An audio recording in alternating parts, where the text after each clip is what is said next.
Okay guys, so here on the right you may see a young guy, 22 years old. His name is Tyler Robinson, who is the main suspect in the case with Charlie Kirk assassination. On the left is his dad. Allegedly, he uncovered his own son to police after Tyler told what he did in that college. Tyler Robinson allegedly told his father that he'd rather kill himself than surrender after being confronted about the shooting of Charlie Kirk.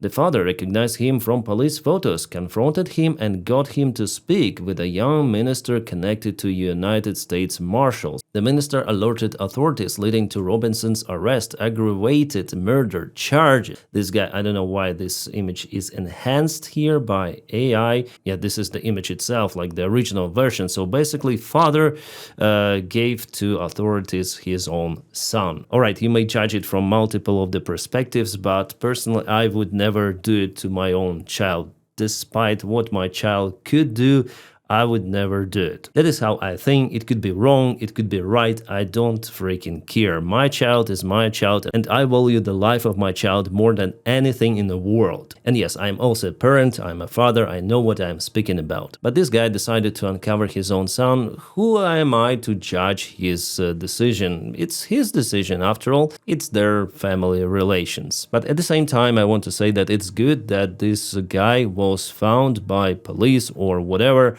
because despite my bad attitude to Charlie Kirk, after all, it was a murder, and murder should be punished, right? But yes, again, if it was my child, I would never ever uncover location or any sort of the information, I mean disclose, no. But from the law perspective, from the government, yeah, it is definitely a good step that father of the son done. Son is the killer, so he will be punished. The thing is that probably Tyler will face the death penalty because it is out there in Utah State, and of course what Tyler did is classified as the first-degree murder. And here's the mugshot of Tyler. What I want to emphasize here, that Tyler was found just because of this coincidence, because of his father who recognized him. For now, this is the alleged information, but it is spread by multiple of the sources, so pretty much I think it is correct. So in general, it was a pure freaking luck that they found the guy. It's not because of this guy, Kash Patel, who by the way visited Utah for whatever reason. They detained several of the people, later on released them saying that they are not connected to the case. But now it seems like they have legit proofs that Tyler is the assassinator or killer, we may call him in this case. At first, the proof was the story with the father.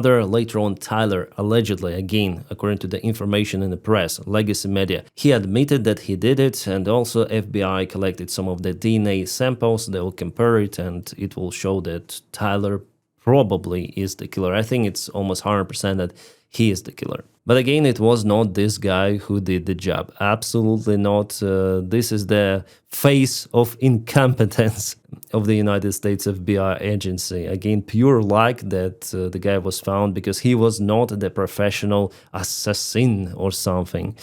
And I watch many of the videos of snipers, real American snipers, and they all say that the guy who did the shot is not a professional. Yeah, it looks horrific, you know, then the bullet hit the neck, lots of the blood, but they never ever train to hit the neck. No, it's either head or torso. In most of the cases, it's torso. And I think that Tyler also aimed to torso or head, but because he didn't have enough experience, he missed it and hit the neck. That gave us probably the most bloody, unhinged, horrific videos out there in the history of assassinations. And now about Tyler's family, his background. Well, his father used to serve in police forces. He is already a retired veteran. You may see they're all white. This guy is neither black nor a female with a pink hair or blue and lots of the face piercing. No, he's just a guy who grown up in a classical white conservative family that absolutely loves cheeses and guns. You see what is written here?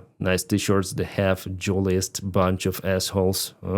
That's the Facebook picture of Tyler's mother. There are lots of the kids with guns and Tyler as well. Yeah, here's the mother herself. One more photo of Tyler with anti-tank grenade launcher. And there are lots of the other photos with him that he was even a child carrying gun. You might check it out yourself on freaking Twitter, which turned down to the bucket of shit That platform for the last 3 days was used for such a hatred, guys. It's unbelievable. And most of the hatred was coming from MAGA, of course. But apparently this guy is MAGA as well, because he donated even for Donald Trump's campaign. Yeah, we have the official data that he donated for Trump's campaign, Trump Make America Great Again Committee, $224.48. Robinson Tyler. Yep, Trump Make America Great Committee. Yes, friendly fire, indeed. And guy was really talented. I mean, his marks in the college were outstanding, so he even had the financial support, the grant from the government to continue his studying. Because definitely he's outstanding, and what MAGA says now that he was brainwashed in this college, you know, which is, I think, kind of strange. So the guy can grow up in standard Republican, gun-loving Christian family that supports Trump and still can be easily brainwashed in those colleges. Okay, it means that all of the previous 18 years of education in that family is for nothing. So why do they fight for family values then? So now they accuse institution, education of the United States of America, high degree college education. Wow. But you know what? They are drifting away from the main problem, and the problem lies in social media, where anyone may post absolutely everything.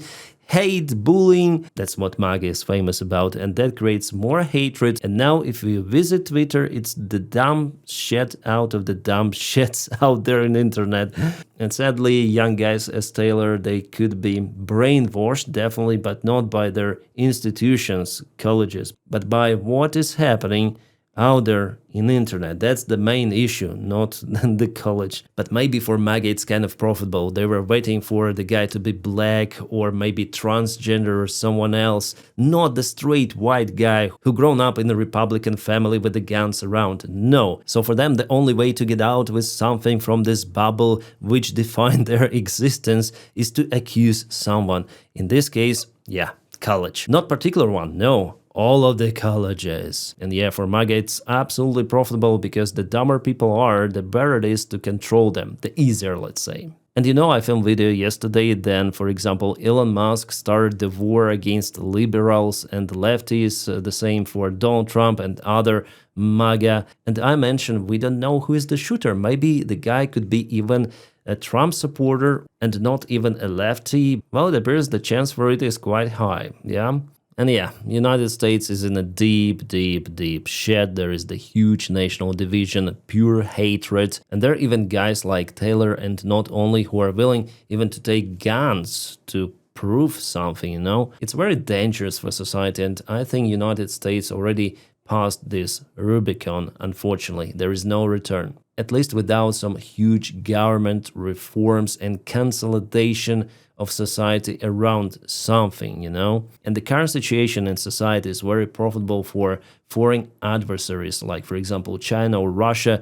They launched lots of the bots, also on Twitter, X, which is absolutely uncontrollable. The similar goes for Reddit and other social media. That's the biggest issue now, that through bot farms, you may control people's opinion. You may trigger this violence. That's why it's important to have this cold head and understand what is happening, to have this independent perspective on events.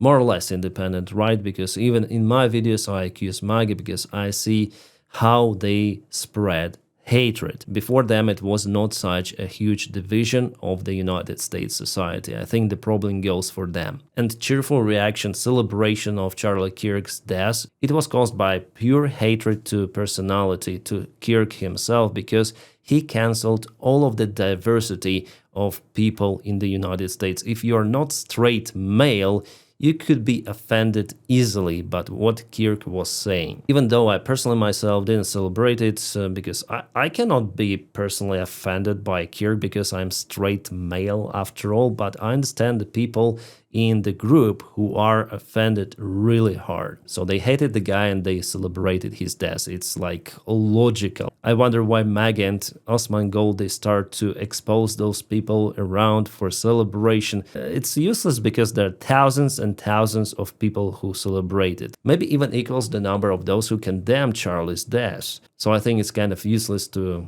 expose those people around. Some people say that I am even cheerful about Kirk's death. No, I'm not. Absolutely. I think it's bad. But I understand people who like it because after all, Kirk spread hatred, yeah? And yeah, about the case itself, you see that those assassins, they got caught very easily. So the shooting is usually not conducted by some of the professionals, but by the guys who were radicalized in internet. So I think that the case is mainly closed. I think it's my last video about this one. Probably I'll say something, then there will be the final sentence for Tyler Robinson, or Robinson Tyler. I think Robinson is his first name. So guys, stay awesome. Ciao. Lastly, to my friend Charlie Kirk, rest now, brother. We have the watch, and I'll see you in Valhalla.